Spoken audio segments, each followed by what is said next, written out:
Oh, are you upset that I didn't upload something last week? Well, let me tell you something. I was busy! Yes, last week I was busy finishing up the first episode in the new animated series for this year. So, next week I will be premiering the first episode, and this is just a pilot, and I would like for you guys to do a lot of interacting on that video when I load it up next Friday. This week we're doing another reaction video to another one of the TheOdd1sOut videos called Getting Lost at Camp Geronimo. Let's get straight into it. If you haven't read Lord of the Flies, you're probably going to have to in school one day. Let me give you an abridged version for when that time eventually comes. Wait, is that a reference to Thug Notes? Thanks for checking out Thug Notes. The Lord of the Flies is a book about a bunch of little British They all look grown. boys who got marooned on a deserted island, and the book tells the story about what the boys do to survive the elements, but also themselves. Within like a week on the island, the boys devolve into complete savages, covering themselves in face paint and killing a pig. That didn't look like a pig. I said too much. And when I read the book in high school, I thought having the boys turn savage so quickly wasn't all that accurate. As a former young boy myself, I was insulted that William Golding thought that us Lollipop, lollipop, oh, lolly, lolly, lolly. little boys were so heartless. But then I remembered all the things that happened at my scout camp, Camp Geronimo, and I realized that Lord of the Flies is still inaccurate. The boys would have gone savage way faster. What do you mean way faster? What kind of crazy kids did you grow up with? Listen, I'm a cautious person when I'm hanging around the guys. In PE, the other boys would be playing this game called Quarters, where you would fling quarters at people's knuckles until they bled, but I wouldn't play that game because it's dangerous and I'm a loser. Or when I was at a party and someone wanted to play the knife game to show off how good their hand-eye coordination Stop, was. there is no knife game with kids. You shouldn't be playing that. You should not be playing that. These are adult games that you're talking about right now. I wouldn't play that game either because I needed my hands to draw. But something about being with the guys in the middle of the woods, I would live on the edge. Every summer, our troop stayed at this camp called Camp Geronimo, named after the Apache Indian who was the first person to yell Geronimo while doing a sick backflip into his pool. Not true. Not true. Not true. Not true. Fact alert. That should be a disclaimer. That's not who Geronimo is.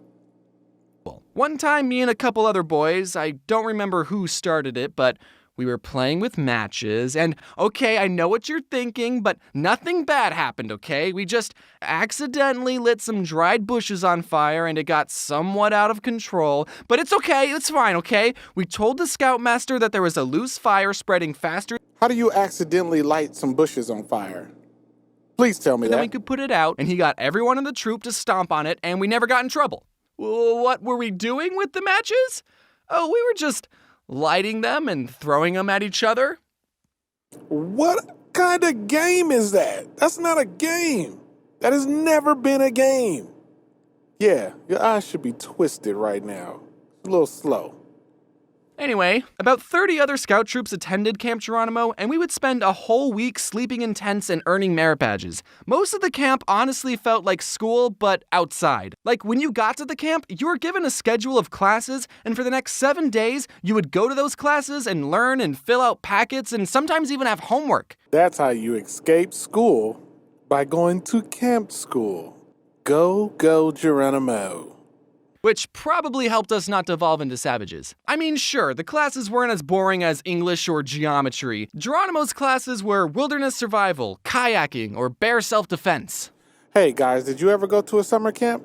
If you did, let me know in the comments below, and how'd you like it? Badge required 2 things. The first thing, you had to write stuff down. Name and point out the major parts of a kayak. Kayak. Explain to your counselor the hazards you are most likely to encounter while participating in kayaking activities. Bears. And the second part of the merit badge, you had to actually go out and do stuff. Capsize the kayak, swim it and the paddle to the shore, and if you don't make it, the bears will get you.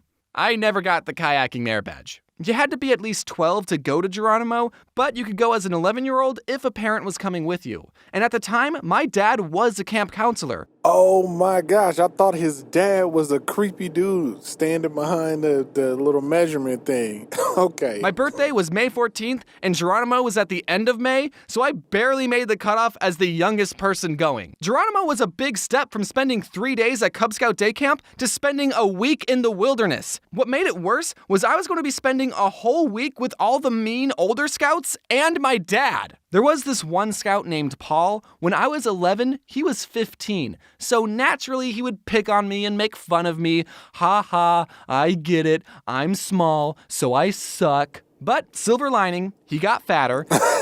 He got fatter.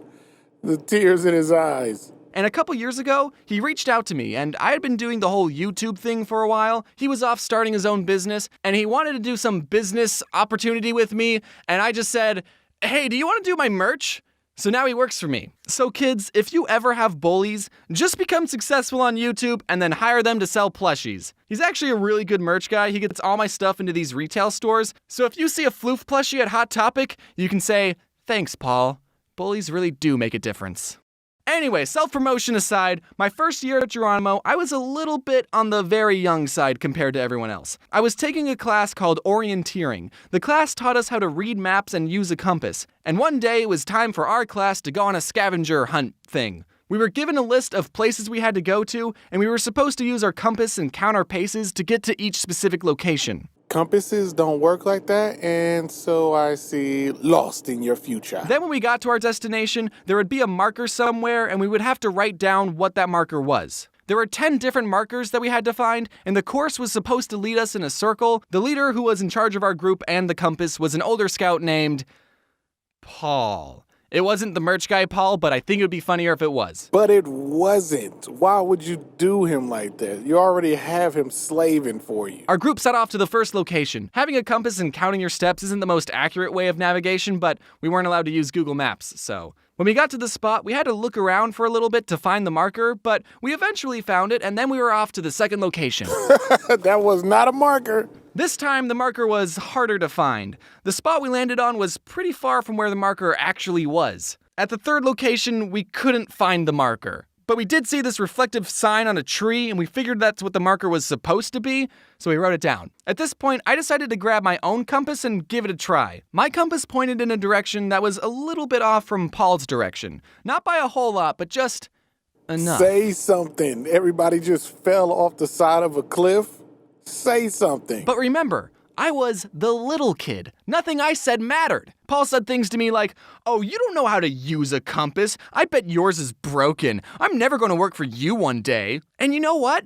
I believed him. This guy is 15 years old. Do you know how wise and experienced he is? So we kept going and struggling. We used anything we found as a marker. Some piece of trash, it's a marker. Hey, this tree has an A and an M carved into a heart. Kind of weird that it's at an all-boys camp.